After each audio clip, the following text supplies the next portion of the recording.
Menteri BUMN Erick Thohir melaporkan pengelolaan dana pensiun milik sejumlah BUMN mengalami kerugian hingga 300 miliar rupiah.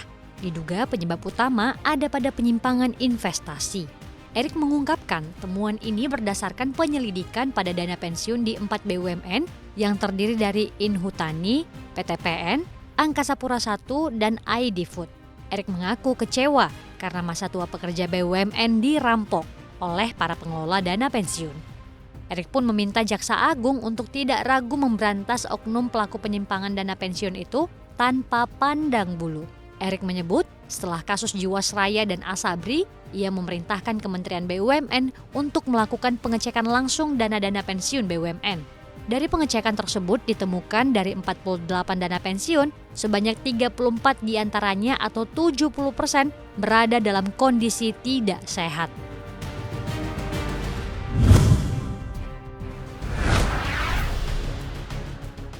Kabar gembira bagi ASN yang akan bekerja di Ibu Kota Nusantara. Rencananya Presiden Joko Widodo akan berikan kado berupa insentif bagi seluruh ASN di IKN. Jokowi menyebut telah mendapat laporan tentang ASN yang merasa tidak senang terkait pemindahan kerja di IKN. Padahal menurut Presiden, ASN tak perlu khawatir bila diminta untuk pindah ke IKN.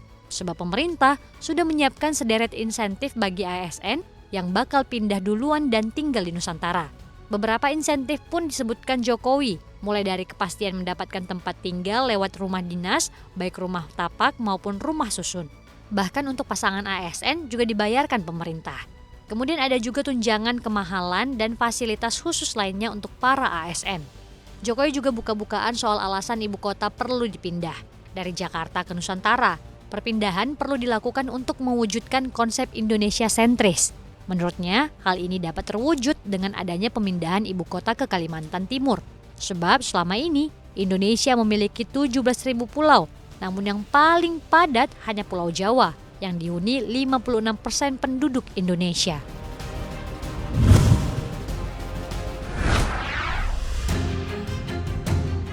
Harga beras terus melanjutkan kenaikan pada 3 Oktober 2023. Harga beras belum memperlihatkan adanya tanda-tanda penurunan sejak Agustus 2022 lalu.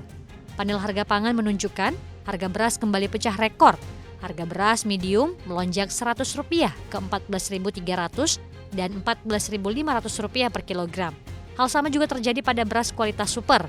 Harga beras kualitas super 1 dan 2 naik Rp50 hingga Rp150.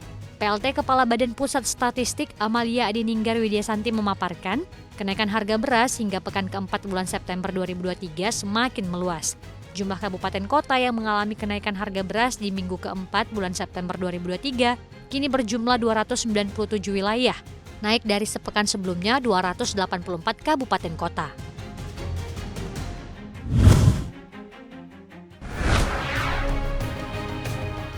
Rupiah melemah terhadap dolar Amerika Serikat setelah data ekonominya menunjukkan perbaikan. Meski secara output manufaktur masih terkontraksi. PMI manufaktur Amerika Serikat tercatat naik menjadi 49 di bulan September 2023. Angka tersebut tertinggi sejak November 2022. Namun bulan September menandai bulan ke-11 berturut-turut di mana indeks manufaktur negeri Paman Sam tetap berada di bawah 50. Rupiah pun bereaksi atas data ekonomi AS.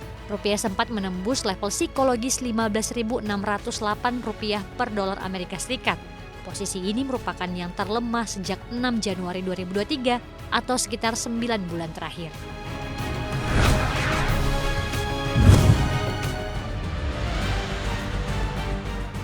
Perang teknologi antara Amerika Serikat dan China kini merembet ke wilayah lain. Terbaru, pemerintahan Joe Biden turut memberlakukan pembatasan ekspor teknologi chip ke negara-negara Timur Tengah.